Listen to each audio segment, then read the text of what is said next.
Oh have my a God. fit. By the time I got out the door, though, the firefighters were already here putting Okay. it out. It was like.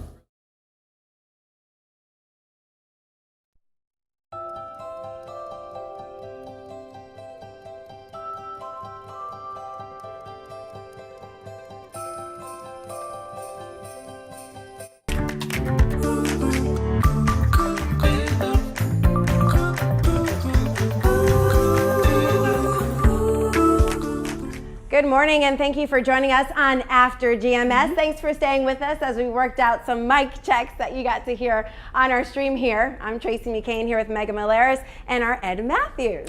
All right, before we get to our talker, both of which are about food today, no surprise, on After GMS, let's take a look at our forecast. Ed, we're starting really chilly, but warming up quite nicely for Christmas Day. Yes, indeed. A couple of more chilly days today and tomorrow, and then the warm-up begins on Christmas Eve. And it'll be pretty toasty right on through the weekend and into early next week. This morning, checking out the low temperatures. 37 the low in Greensboro, 39 in Winston-Salem. Burlington went down to 36, 34 the low in Asheboro, and 36 over at Lexington. Some of our usually colder spots went down to freezing or near freezing in Danville and Martinsville and Reedsville. Wilkesboro went down to 32, 35 the low in Mount Airy. We had clouds overnight, but we talked about on the Good Morning Show how the back edge of the clouds moving through the triad, and look, nothing but Carolina blue sky and sunshine. As we take a live look over Greensboro, we're looking off into the northern sky. Low pressure moving away from the Carolina coast, high pressure building in from the west, so a little bit of a pressure gradient or pressure difference between the two pressure systems. So the winds are going to be up a little bit today, may gust up near 25 miles per hour, and that's really kind of going to keep a chill in the air, even though temperatures will be better than that 40-degree high we had with all the clouds yesterday. We're going to be up into the lower 50s today. High pressure will build over northern Georgia tonight and tomorrow, so the core of the chilly air will be over the triad on Thursday. We'll go down into the mid and upper 20s tonight, but only in the upper 40s tomorrow, but at least we'll have plenty of sunshine. Now that same high pressure that's bringing chilly air for the next couple of days is going to get in a position to warm us up. It's going to move off the Georgia coast. We're going to get on the backside of the high. Those winds are going to become south and southwesterly, and that's going to promote the warm up. It'll start on Christmas Eve, really be toasty on Christmas Day, but temperatures are going to be running well above normal for Sunday and even into early next week. Let's check out that all-important 7-day forecast. Sunshine today and tomorrow, 52 today, 49 tomorrow, mid, maybe even some upper 50s on Christmas Eve. Christmas Day, oh, it's going to be nice. Spend some time outdoors, a little social distancing while you're with friends and family.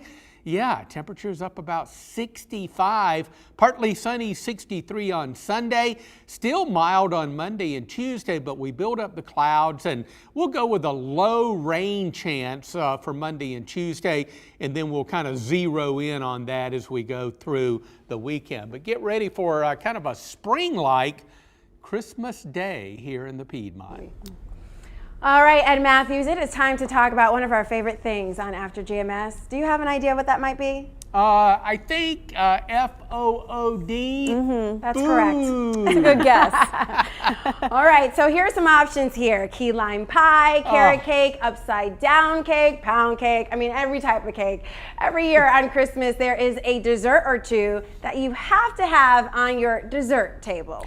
We want to know what sweet treat or main dish do you have to have every Christmas?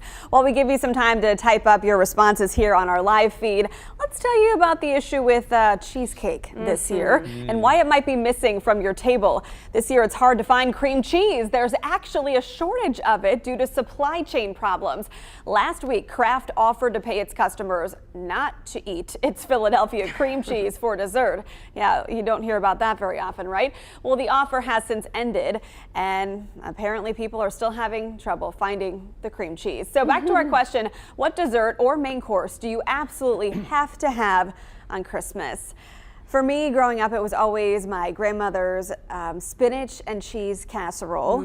Yeah, I have since made the recipe several times. It does not taste the same as when she made it. It never does. She probably put like a lot of extra butter in there or something, but who knows. But yeah, you know, that was always a staple at our house. We switched up the meats from time to time, usually had several side courses. For dessert though, she would always make a chocolate angel food cake, which is so delicious. My mom tries to carry on that tradition now and plans to serve it this Christmas. So yeah, our dessert is normally a cheesecake, but you know, there is a shortage, so I haven't even looked for it because we've been talking about this shortage for a few days now, and my mom normally makes that. I have not mastered her cheesecake, probably never will, but I have tried and failed miserably. In terms of dishes that I have to have every Christmas, clam and chowder soup. This I can make. Yum. And it is a family tradition. That recipe has been passed down. And I use fresh clams and I use, well, canned corn, but you know, some things can be a little bit, you know, used. Yeah, canned. Exactly, but it's so delicious. I add some potatoes. And this year, I'm gonna try adding sweet potatoes because I heard that that's a good substitute and healthier, obviously, for a regular potato, but it's also sweetens up the soup a little bit. So I'm game for sweet soup or anything. Ed, Yeah. What's your dish that you have to have? Well, you said, the key lime pie, and it was like, oh, that's next to my heart. I wonder what they're doing in Key West. You know, key lime pie is really big down there. If you can't get the cream cheese, oh my goodness, they're probably just having all kinds of worriment down there. But I really love, both at Thanksgiving and especially Christmas, sweet potato pie. I am just a real lover of sweet potato pie.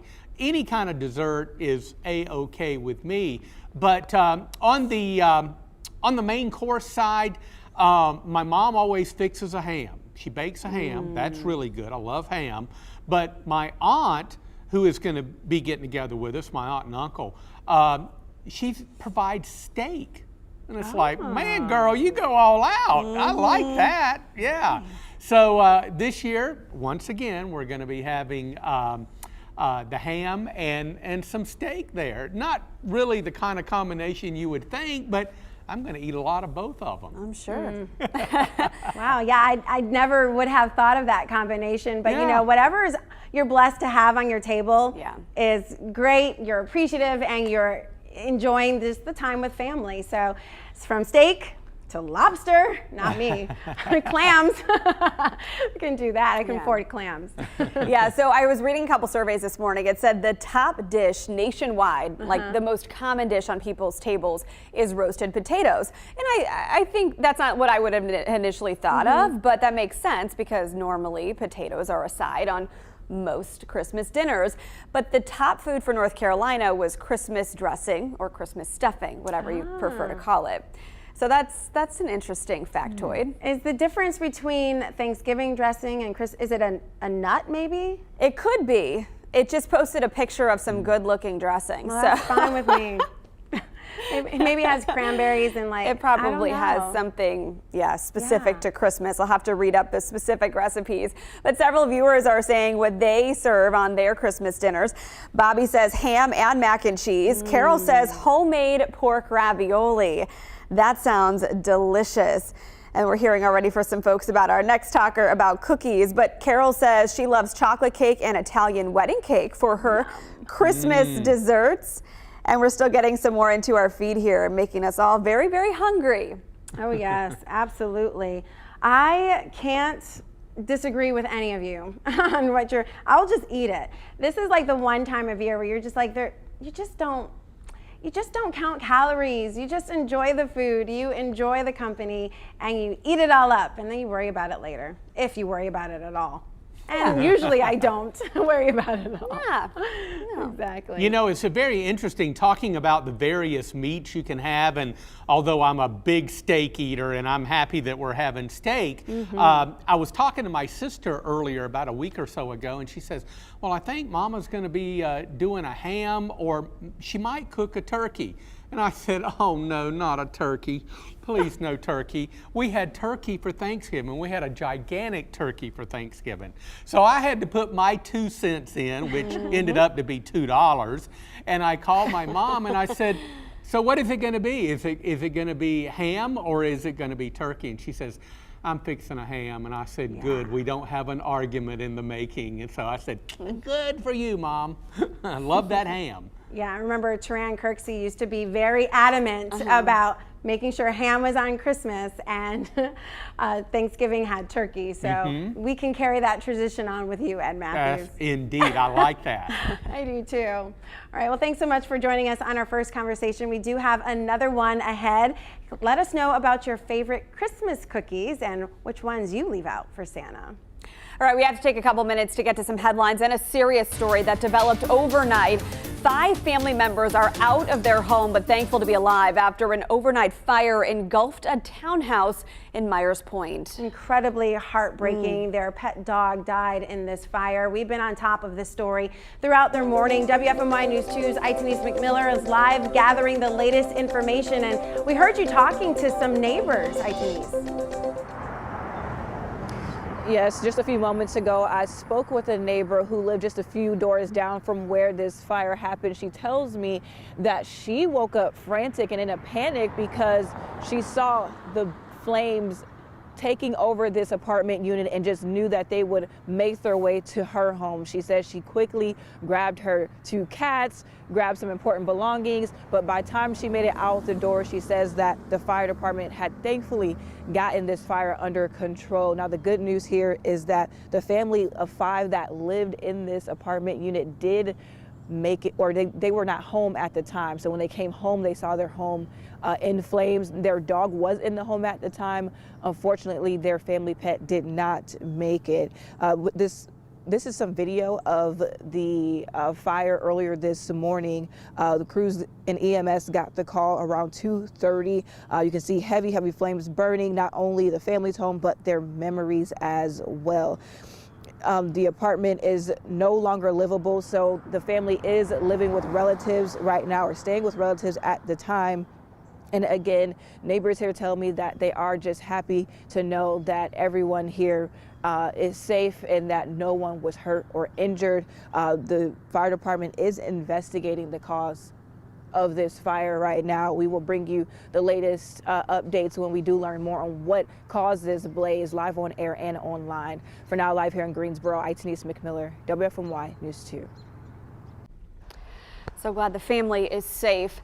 Well, Greensboro police are investigating a shooting outside of the Four Seasons Town Center Mall yesterday. It happened in broad daylight while a lot of people were doing last-minute Christmas shopping. The person injured is now recovering in the hospital. A witness said he saw a vehicle drive up when someone inside that car fired several shots. Police say the shooting was isolated and no one else was hurt. But so far, there are no suspect details. Police did increase mall security yesterday, and Four Seasons Mall is operating under normal hours today. Well, this morning, the Guilford County Health Department is giving away 500 free at-home COVID-19 test kits. You can find them at 2 locations this afternoon from 2 to 5. The Department of Social Services building on Maple Street in Greensboro will have them from 2 to 5, as well as the Roy Culler Jr. Senior Center in High Point, again from 2 to 5. They are drive-through events. It is first come, first serve, and a maximum of 4 test kits will be given to each family. You can give the gift of life and donate blood in Winston-Salem today. Homeland Ministries is hosting the blood drive at its church on Old Lexington Road. Anyone who donates will receive a $25 gift card. The event is from 9 a.m. until 1 o'clock today. All right, our second conversation. Let's keep the food and dessert theme going, shall we? Why not? Gingerbread, chocolate chips, sugar cookies. The long-standing holiday tradition is to leave cookies out for Santa on Christmas Eve. So we want to know, what kind of cookie do you leave for Santa? Oh, this is good. I got some interesting responses on my Facebook page and some great suggestions. So Ramona hit it on the spot for me. Chocolate chip. That's what we do every year. Aretha said sugar cookies, which is also a very nice treat. Melinda said, I'm making peanut butter with Hershey Kisses on top. That's delicious. We got a text from James who said he's making chocolate chip and ginger cookies. And already some great feedback here on our feed. Tamrika made me laugh. She said, my son wants to leave Santa fudge brownies. That sounds like a win-win. Some people do leave brownies. I'll stop by your house, Tamrika. Yeah. Come down the chimney to get one of those. Right. And so, you know, we always did chocolate chip, you know, even from when I was a kid. So that was kind of just our standard. My mom and I have made Christmas cookies with the kids where we use the cutouts, but those are just for the kids to eat. And so I never really thought about doing something different from chocolate chip. But gingerbread cookies are really delicious. I mean, any type of cookies. Some people, have you ever heard of snickerdoodles? Mm-hmm. A lot of people use snickerdoodles for their Santa plates. But you offered another suggestion on the Good Morning Show, Megan, that I thought was really great, to take care of the reindeer too. So when I was a kid, we left cookies for Santa, but we left baby carrots for the reindeer. And I guess if Santa wants a little healthier snack on his journey around the world, he can munch on those too. They were always gone the next day, as was the cup of milk that we left him. So clearly he enjoyed our house. All right, Ed, what do you leave out for Santa? Oh, I like all kinds of cookies, and I know that Santa does as well. But hands down in my household, it's got to be the chocolate chip. And you know, I heard a rumor. I heard through the grapevine that I am actually, believe it or not, folks, I'm on Santa's good list this year. Yeah. It's a change. It's a change from No. past years. But so he gets a special cookie. Insomnia, the cookie company, they call their they're just the best. They are the best. And I'm within walking distance of Insomnia over on Tate Street. So unfortunately, I try to walk in the other direction. But great. They call their chocolate chip chocolate chunk. And that's exactly what they are. I mean, we're talking about big old pieces of chocolate. They are so good. So that's what Santa's going to get this year. Going to get some chocolate chip cookies from Insomnia Cookie. Oh, that sounds good. Yeah. And just walk around UNCG and then come back up Tate Street. And then you Take would the have long worked, way yes, home. Yeah. you Burn have some worked it off. calories. Yeah. Exactly. And then also bring one here, because I love Insomnia cookies too. There are big servings of cookies too. Let's see. Walter Wyatt said that he can make fudge, peanut butter fudge, which is, that sounds delicious. And then we also heard from, sorry, it always refreshes when I'm looking for a comment. Like, it does not surprise me. I know, we had a lot of comments early on and it won't let us scroll back up to those, Right. but let's see, Susan just weighed in gingerbread and carrots. So she's on the same line of my thinking there with leaving something for the reindeer too. And then let's see, The Carol. Moravian sugar cookies. Yes, Moravian sugar cookies. Lakaya added that. She said they are also thin cookies made here in Winston-Salem, and the chocolate ones are my favorite. So, Yum. yeah. Yeah, I think Old Salem, there are some bakeries Salem. there where you can purchase those Moravian cookies. They're really good. I don't know why we felt like we had to whisper that. But. I don't know. To keep the secret here so they don't sell out or something. All right, so Cherie says sugar cookies and raw oatmeal for the reindeer. That sounds tasty. Yeah. All right. Well, looks like we have some suggestions to go with this morning, but you know, you have to kind of start thinking ahead on those things, and I just love getting my kids involved. It's just like a big, So cute. It is adorable, but it's also, you know, that excitement, that part of the magic of Christmas when they get to take part in the cookie making, and then they actually leave them out for Santa with some milk. Depending, you know, on whose turn it is. It could be chocolate or strawberry, Yeah. or plain milk. Right. But they're very excited for Christmas, and it makes me excited. Well, there's such great ages for it too. Yeah. I mean, you know, my little guy is about to turn 2, but he's understanding a little bit of what it means. He loves seeing Santa. Obviously, I guess he likes getting gifts.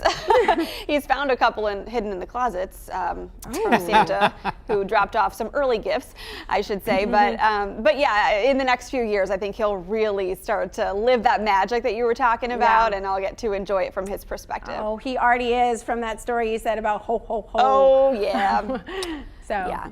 Yeah. We have a habit of saying ho ho ho to strangers on the street who have beards and look like Santa. So excuse me in advance if we pass by you.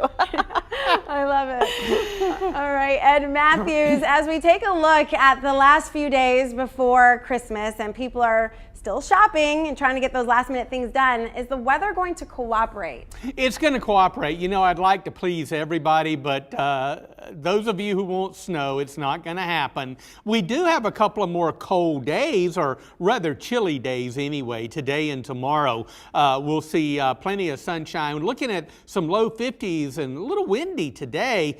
Tomorrow even colder with upper 40s, still maybe a little bit of a breeze on Thursday, but the warm-up really begins on Christmas Eve, and we're looking at a partly sunny sky, kind of a mix of sun and clouds. Christmas Eve, we're on our way to the mid, maybe even some upper 50s, and then Christmas Day is just really going to feel like spring. Temperatures warming into the mid 60s, and we keep the unseasonably mild weather for Sunday and even into early next week. Now, we'll definitely be dry through Sunday. Right now, we'll go with a small rain chance Monday or Tuesday, and we'll fine-tune that forecast as we go through the holiday weekend. But great opportunity to get out and social distance, thinking about the afternoon Christmas football game with friends and family. It's going to be a good day for sure. So before Christmas, it's cold. After Christmas, it's warm. I mean, There you know, go. it's North Carolina. That's Love it. right. Figure that out. Yes. All right, thanks so much for joining us on After GMS. Please join us tomorrow for another great set of conversations and some fun. We'll see you at 7:45 on the News 2 Facebook page. Have a great day.